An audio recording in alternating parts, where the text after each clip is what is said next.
Գյուրջան Կասկադ 60 ամիս փուլային վճարում բազմաթիվ առավելություններ։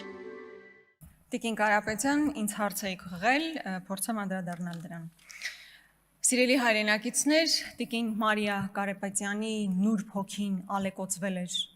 հարցազրույցում հնչեցրած իմ այն պնդումից, որ Տիկին Կարապետյանը համահեղինակել է մի զեկույց, որը հակավրացական է։ Այո, ես սխալվել եմ իմ այդ պնդումն անելիս, որովհետև Տիկին Կարապետյանը ընդամենը կողմ է քվեարկել հակավրացական նման մի զեկույցին եւ համահեղինակել է մեկ այլ զեկույց։ Այո, Տիկին Կարապետյան, ես այդտեղ սխալվել եմ։ Ցավոք սրտի, այո, սխալվել եմ, բայց իմ այդ սխալը, Տիկին Կարապետյան, հազարավոր կյանքեր չի արժեցել, Արցախ չի արժեցել, մեր ազգային ինքնության կործանում չի արժեցել, բայց դեր նուրբ հոգին կարծես այդտեղ առանձնապես չի ալեկոծվում, ցավոք սրտի։ Իսկ Ալեն Սիմոնյանն էլ ինձ անդրադառնալիս, չգիտես ինչու իմ ժպիտը նրա մոտ այսպես նյարդային ինչ-որ բան է առաջացնում, ասում է Տիկին Գրիգորյանը նեղվել է, որ ՔՊ-ի նավը չի խորտակվել։ Ես ուզում եմ, որ ինքը իմանա, որ որևէ մեկը հավերժ չի։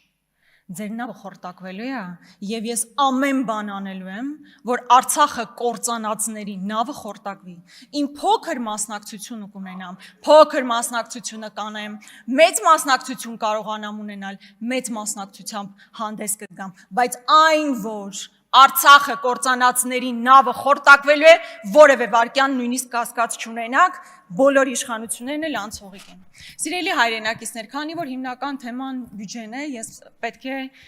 թվերին անդրադառնամ, ֆինանսների նախարարն այստեղ նստած է։ Ուրեմն նախ եւ առաջ չեմ կարող չսկսել մեր պետական պարտքից։ Պետական պարտքն ասելիս մեր սիրելի հայրենակիցներ պետք է իմանաք, որ 2018 թվականի վերջին մեր պետական պարտքը մոտ 7 միլիարդ էր, իսկ հիմա մինչեւ 14 միլիարդ, այսինքն կրկնակի ավելացել է մեր պետական պարտքը։ Իսկ պարտքի սպասարկման համար այս տարի տրվելու է 432 միլիարդ, որը կրկնակի անգամ մեր առողջապահությանը տրվող գումարի չափով է, այսինքն այնքան գումար, որքան տրվում է առողջապահության ոլորտին,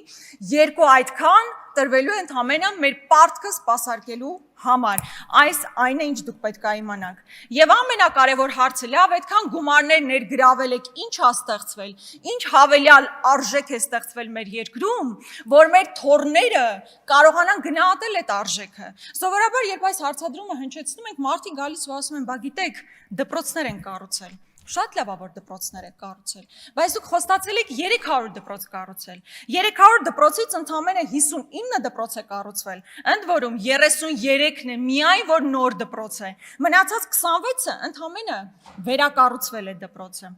Ես ուզում եմ ձեզ ասել, որ դուք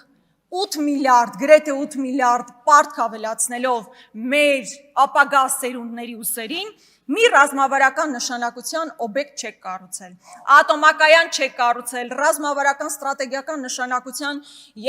ենթակառուցվածք չեք կառուցել, երկաթգիծ, նույնիսկ 1 միլիոն բնակչություն ունեցող Երևանում, որտեղ մարդիկ գրեթե ամեն օր մինչև 2 ժամ խցանումների մեջ կանգնած են։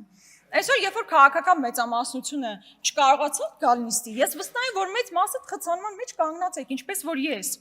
Բա դա ինչու է այդպես, որովհետև երբ որ քաղաքապետերը համատարած շինթույլտվություններ են տալիս, տարբեր տեղեր խոշոր շենքեր են կառուցում, չեն մտածում այդ ճանապարհը ոնց նոր ճանապարհ կառուցելու մասին։ Իմիջիայլոց որտեղ է ձեր Աջափնյակի մետրոյի կայարանը։ Ձեր ընդհանրապես գործունեությունը Աջափնյակի մետրոյի կայարանի նման մի բան է, որ խոսում եք տարիներ շարունակ, բայց գոյություն չունի։ Խաղաղությունն է ձեր Աջափնյակի մետրոյի նման մի բան, որ խոսում եք, բայց գոյություն չունի։ Ժողովրդավարությունն է Աջափնյակի մետրոյի նման մի բան, որ խոսում եք, բայց գոյություն չունի։ Մի թունել սարքել եք, նոր ճանապարհ սարքել եք, ոչ չեք սարքել։ Ավելին, խոսքը Երևանում նոր ենթակառուցվածքի մասին է, հանգստացեք, շունչ քաշեք։ Ավելի Նիկոլ Փաշինյանը վերջերս հեծանիվով գնալիս, երբ իր համար հատուկ չէին փակել փողոցները, նոր զգացել է, որ մեր հայրենակիցները խցանման մեջ են հայտնում։ Պատկերացնում եք, մարդ ժամանակին կարմիր լույսի տակ կանգնելը մեծ հերոսություն էր ներկայացնում, ասում եք, տեսեք, Նոր Հայաստանում վարչապետը նման ձև պետք է դիրքավորվի։ Հիմա ընդամենը մի անգամ 7 տարի անց ճանապարհները փակելուց հետո հեծանիվով գնալիս հասկացել է, որ մարդիկ ժամեր շարունակ ուղղակի խցանման մեջ են կանգնած։ Խոստացել էիք 15 ջրամբար։ Ձեզ ասեմ, քանի ջրամբար եք կառուցել, 0 ջրամբար եք կառուցել։ Միակ կառուցված ջրամբարը Վեդի ջրամբարն է, էլ 16 թվականի ծրագիրը սկսել է կառուցվել, միայն 0 օրոք ավարտվել է, այսինքն 15 ջրամբարից 0 ջրամբար։ Վերջերս Կապսի ջրամբարում էի, եւ այնտեղ նույնիսկ տախտակի վրա նշված է, որ ավարտը ես խնդրում եմ ապահովել լռություն դահլիճում։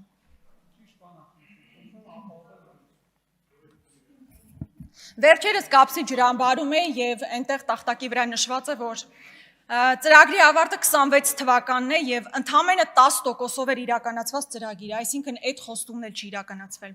Վարկերը ներգրավում են, դրա դիմաց տոկոսները փակվում է, բայց բուն ծրագիրը չի իրականացվում ու դա երկար տարիներ է տևում։ Արտահանումը կրճատվել է 47%-ով, որովհետեւ այնինչ արտահանում էիք կամ ոսկեր կամ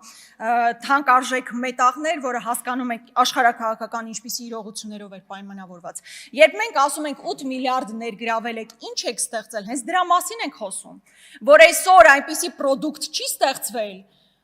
որ ոսկին մնացած արտահանումները հանես, պրոդուկտ լինի արտահանման համար։ Առավոտից երեկո, երբ որ խոսում եք ապաշրջափակման մասին, հենց այն ասում, շատ լավ կլինի, որ ապաշրջափակվի, բայց նաև այդքան պարտք ներգրավելու ֆոնին պրոդուկտ պետք է ստեղծվեր, որ ապագայում արտահանվի։ Ես ուզում եմ նաև թոշակներին անդրադառնալ։ Այս իշխանությունը խոստանում էր, որ մեր թոշակառուների գումարը պետք է լինի հավասար սպառողական զամբյուղի, որը մոտ 78,000 դրամ է։ Սիրելի հայրենակիցներ, բնականաբար այդ խոստումը եւս ի կատար չի ածվել։ Միջին թոշակը մինչև 49,000 է, նվազագույնը 36,500, եւ սա այն պարագայում, երբ կրկնում եմ, այդքան գումար ներգրավել է, բայց տնտեսական այնպիսի էֆեկտ չկա, որպիսի թոշակները բարձրանան։ Բայց միևնույն ժամանակ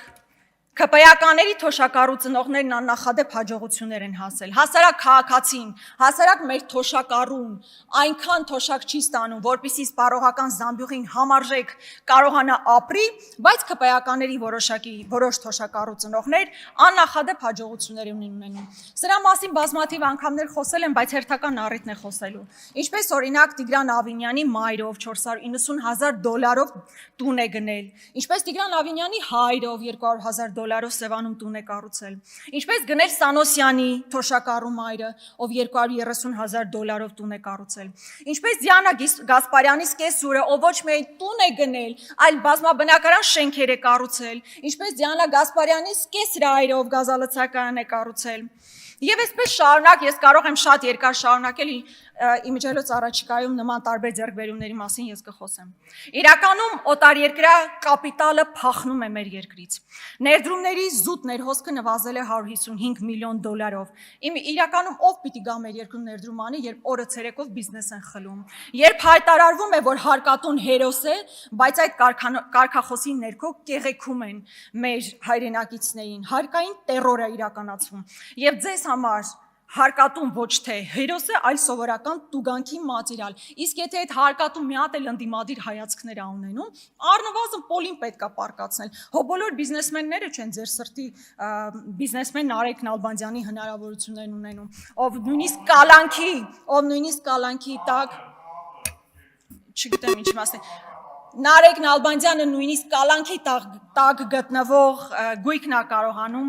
ձեռք բերել ու իմիջիայլոց սուպերմարկետների ցանցի ագրեսիվ այնպիսի էքսպանսիա կա, որը խիստ կասկածելի է եւ հստակ փաստեր ունենալու դեպքում ես սրան կանդրադառնամ։ Սիրելի հայրենակիցներ, բայց ամեն ինչ այնքան էլ ողբերգական չի այս իշխանությունների համար, ամեն ինչ այնքան էլ անհույս չի, որոշ ոլորտներում աննախադեպ աճ կա։